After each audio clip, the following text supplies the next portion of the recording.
इस विश्वविद्यालय के अभिभावक कुलपति दिलीप कुमार केसरी जी, और मुझे लगता है कि काफी लंबे समय के बाद बिहार के ही प्राध्यापक कुलपति बने और इस कॉलेज के विद्यार्थी भी रहे हैं। समाज एवं देश के विकास में महत्वपूर्ण योगदान होता है, इसलिए यह अत्यंत महत्वपूर्ण हो जाता है कि अधिक से अधिक युवा नशा मुक्त भारत अभियान से जुड़े। देश के सामने आज हम सब नशा मुक्त भारत अभियान के अंतर्गत एकजुट होकर संकल्प लेते हैं। समाज, परिवार, मित्र, बल्कि हम स्वयं भी नशा मुक्त रहेंगे, क्योंकि बदलाव की शुरुआत खुद से होती है। इसलिए आइए हम सब मिलकर अपने गया राज्य को, अपने बिहार राज्य को और गया जिले को नशा मुक्त बनाने का दृढ़ संकल्प करें। मैं शपथ लेता हूं कि हमारे देश को नशा मुक्त बनाने के लिए मैं भरसक प्रयास करूंगा। जय हिंद। अब मैं अपने मुख्य अतिथि को, जिनका आप लंबे समय से इंतजार कर रहे हैं, हमारे यशस्वी मंत्री बिहार सरकार प्रमोद कुमार सर को, डॉक्टर प्रमोद कुमार सर को मैं मंच पर आमंत्रित करता हूं कि आए और उद्बोधन से आपको संबोधित करें।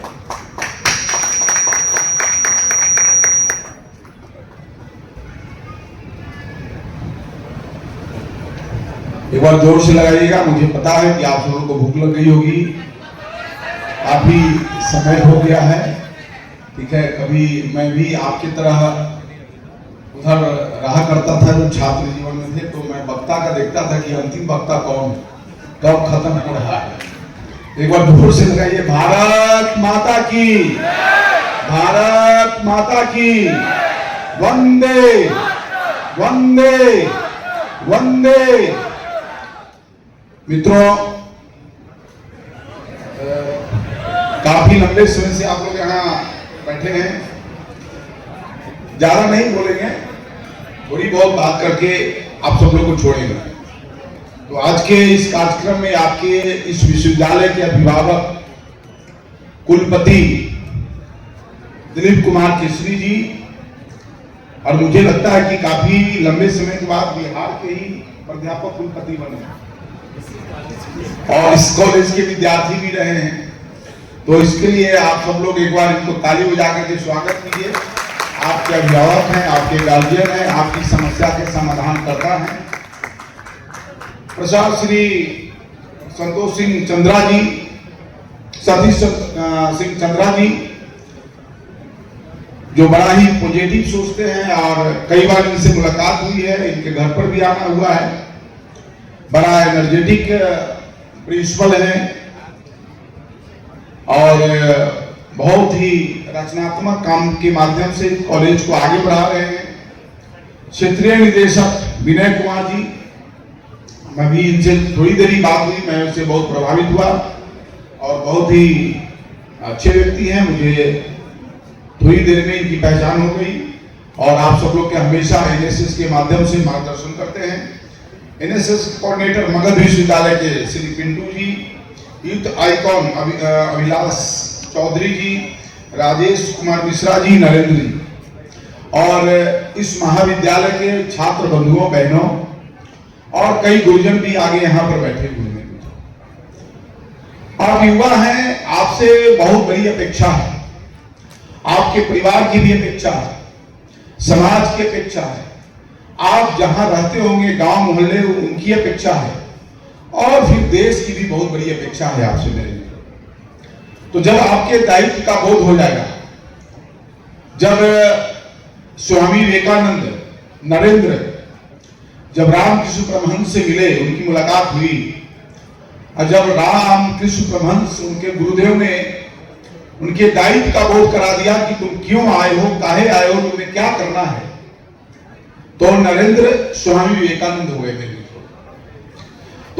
आपके ऊपर भी एक बहुत बड़ी जिम्मेदारी है, दायित्व है, और वो दायित्व आपको देश के यशस्वी प्रधानमंत्री नरेंद्र मोदी जी दिए हैं कि 2047 तक भारत को विकसित राष्ट्र बनाना है।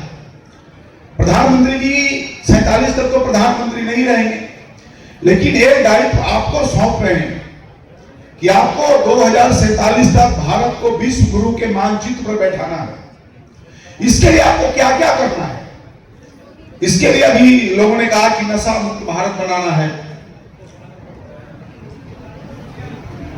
पर्यावरण जो अभी ज्वलंत मुद्दा है, हमें पर्यावरण से संबंध में आगे काम करना है, भारत में कोई भूखा नहीं रहे इसके लिए संकल्प लेना है, भारत में कोई अशिक्षित नहीं रहे इसके लिए आपको संकल्प लेना है, भारत में कोई बेरोजगार नहीं रहे इसके लिए आपको संकल्प लेना है, भारत में कोई बीमार नहीं रहे इसके लिए आपको संकल्प लेना है। माननीय प्रधानमंत्री जी ने आप सब लोग पे संकल्प है और आप सब लोग के दायित्व दिए हैं कि हम रहे चाहे नहीं रहे, लेकिन भारत को विश्व गुरु के मानचित्र पर बैठाना है।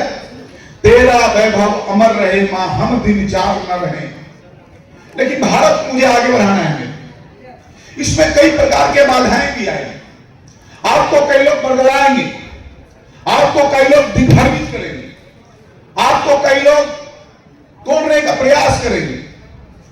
यह सावधान आपको रहना है मेरे मित्रों कि मुझे कहां जाना है, क्या करना है, हमारा आइकॉन कौन होगा।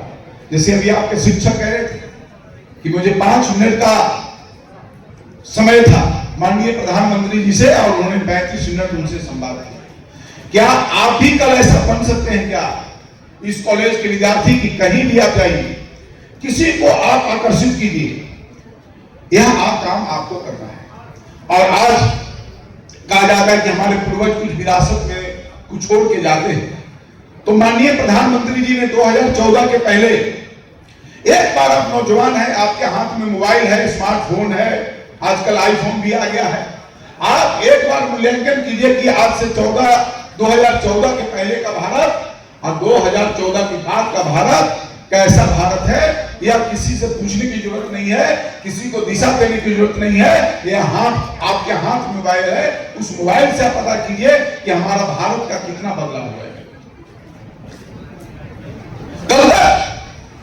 कुछ लोग यहां ऑपरेशन सिंदूर के खिलाफ उसका प्रमाण मांगते हैं कि हुआ कि नहीं हुआ, कोई सर्जिकल स्ट्राइक का प्रमाण मांगते हैं कि हुआ कि नहीं हुआ। यह कौन लोग हैं, इसकी पहचान आपको करना है, उसको परखना आपका काम है।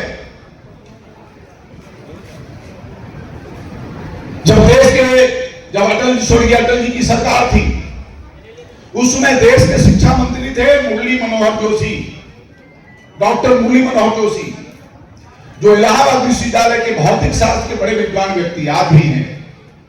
जब उन्होंने भी शिक्षा में बदलाव करने का प्रयास किया, तो उस समय भी कुछ लोगों ने कहा कि शिक्षा का भगवाकरण किया जा रहा है, शिक्षा का भगवाकरण किया जा रहा है। मेरे मित्रों, इस देश में कुछ ऐसे लोग हैं जो भारत की लोक संस्कृति से प्यार नहीं है, भारत के वेशभूषा से प्यार नहीं है, भारत के भाषा से प्यार नहीं है, भारत के खान पान से प्यार नहीं है, भारत के लोगों से प्यार नहीं है। ऐसे तत्व भी इस देश में हैं जिसकी पहचान करना आपका काम है।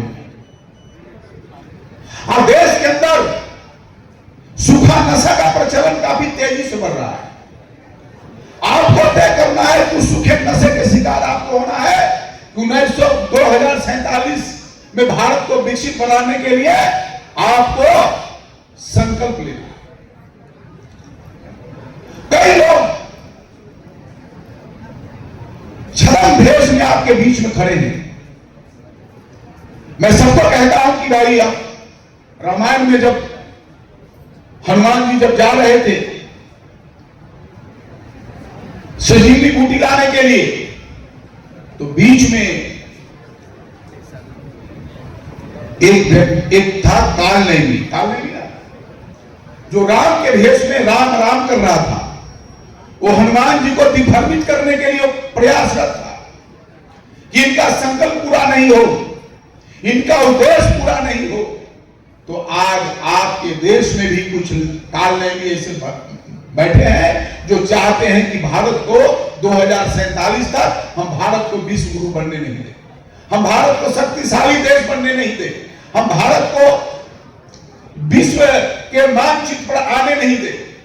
इसमें कई ऐसे आपके पड़ोसी देश भी इसमें सम्मिलित हैं। इसके आपसे आग्रह है, किसी को नशा ही नहीं है आज अपने देश के लिए एक चुनौती, इस देश के लिए चुनौती है पर्यावरण की भी समस्या है। क्या हम अपने जीवन में संकल्प ले सकते हैं क्या कि हम एक काम कोई काम करेंगे, या तो हम नशा मुक्ति के लिए काम करेंगे, हम जल संचय के लिए काम करेंगे, हम पर्यावरण के क्षेत्र में काम करेंगे, हम शिक्षा के क्षेत्र में काम करेंगे, हम हेल्थ के क्षेत्र में काम करेंगे। कहा गया एक जीवन एक लक्ष्य। यदि आज के युवा, कई लोग बैठे हैं, ये युवा तय कर ले कि हमारे जीवन में एक लक्ष्य होगा कि हम अपने जब तक इस धरती पर रहेंगे तब तक हम वृक्ष लगाएंगे, हम पर्यावरण की रक्षा करेंगे। कोई नौजवान संकल्प ले कि हम जब तक इस धरती पर हैं जल संचय का काम करेंगे। कोई नौजवान संकल्प ले कि हम हेल्थ के क्षेत्र में काम करेंगे, हम हजारों लाखों युवाओं से ब्लड डोनेशन का काम करवाएंगे। यह आपको संकल्प लेने की जरूरत है। देश के यशस्वी प्रधानमंत्री जी ने देश को आगे बढ़ाने का काम किया है और वह दायित्व आपको दे करके देने वाले हैं। यह बड़ा दायित्व है आपके ऊपर। इस दायित्व को समझिए, तब आपके घर परिवार देश समाज आपके ऊपर नाच करेगा। और जब से देश के प्रधानमंत्री जी बने, उन्होंने किसी भी क्षेत्र में, या तो खेल का क्षेत्र, आज आपके बिहार के अंदर आपके यही IIM बोधगया में है ना, मैं उस समय जब बन रहा था उस समय मैं देखने गया था, जब अंदर घुसा उस समय जबकि निर्माण हो रहा था, मुझे लगा ही नहीं कि हम बिहार के अंदर। आपके लिए उन्होंने दिया है, आपके भविष्य के लिए उन्होंने दिया है। और आज करीब बिहार के अंदर ऐसे 13 सरकारी मेडिकल कॉलेज है, वो आपका है, आपके भविष्य संभालने के लिए उन्होंने दिया है। और ऐसे 9 मेडिकल सरकारी प्राइवेट मेडिकल कॉलेज है, करीब 38 सरकारी इंजीनियरिंग कॉलेज है, वो आपका है, आपके भविष्य के लिए। आपको यहां दक्षिण बिहार सेंट्रल यूनिवर्सिटी वो आपका है, महात्मा गांधी सेंट्रल यूनिवर्सिटी आपका है, केंद्रीय पूसा यूनिवर्सिटी आपका है, पटना में नीट आपका है, चाणक्य लॉ यूनिवर्सिटी आपका है। जो लोग कहते हैं कि शिक्षा के क्षेत्र में काम नहीं हो रहा है, आप उसने जवाब दीजिए, इसी सरकार में इतना काम हुआ है। और मैं देश के इस राज्य के मुख्यमंत्री, पूर्व मुख्यमंत्री नीतीश जी को भी मैं नमन करता हूं। उन्होंने एक संकल्प लिया कि मुझे बिहार को विकसित बिहार बनाना है। आज आप बिहार, मैं कभी दिल्ली असम कहीं जाता हूं, वहां कई बिहारी मुझे मिलते हैं, मुझसे कब आया, उन्हें भाई भैया मैं तो 20 साल पहले बिहार छोड़ करके आ गए थे, हम 20 साल 15 साल पहले बिहार छोड़ करके आ गए थे। मैंने कहा कि आप अपने गांव गए, घर गए? तो हाँ, अभी 6 महीना पहले गए थे। हमने क्या देखा? आपने कहा कि अब लगता है कि जो मैं छोड़ कर गया था, अब मुझे लगता है कि हम अपने गांव में जाकर के बच जाए, क्योंकि हम जब आए थे तो हम बहुत धक्का खाते हुए आए थे। अब जब हम दिल्ली से चलते हैं तो सीधे अपने गांव के, अपने घर के दरवाजे पर अपनी गाड़ी लगाते हैं। यह बदलता हुआ बिहार है मेरे भी। मेरा घर जहानाबाद है, मुझे पटना से जहानाबाद आने में परेशानी होती थी। मुझे अब एक वहां से चलते हैं और जहानाबाद मुझे 45 मिनट में जहानाबाद पहुंचते। यह समय का बचत आज के विद्यार्थियों के लिए है मेरे मित्रों। कुछ लोग कहते हैं कि वंदे भारत चल गया, यह अमीरों की गाड़ी है। मित्रों, कहा गया है कि समय बड़ा कि पैसा बड़ा। एक विद्यार्थी के लिए कौन सा है? एक विद्यार्थी के लिए समय सबसे महत्वपूर्ण है। तो आज जितना इंस्टीट्यूट मेडिकल हो, इंजीनियरिंग हो, IIM हो, नीट हो, जितनी संस्थाएं खुली है, या आपके भविष्य सजाने और संवारने के लिए देश के प्रधानमंत्री जी काम करें। उन्होंने कहा कि रोजगार लेने वाला नौजवान मत बनो, रोजगार देने वाला नौजवान बनो, रोजगार देने वाला नौजवान बनो। आज पूरे भारत, पूरे दुनिया के आंख की किरकिरी बना हुआ है। इसलिए आपको सोचना है, समझना है, परखना है, और आपका भविष्य उज्जवल है।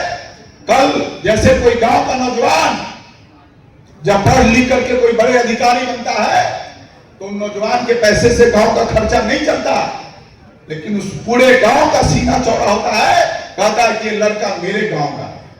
उसी तरह से इस देश के अंदर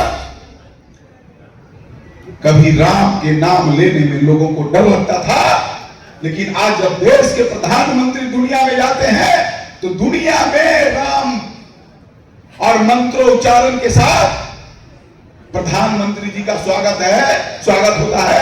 यह आपकी जीत है मेरे मित्र, यह भारत की जीत है मेरे मित्र।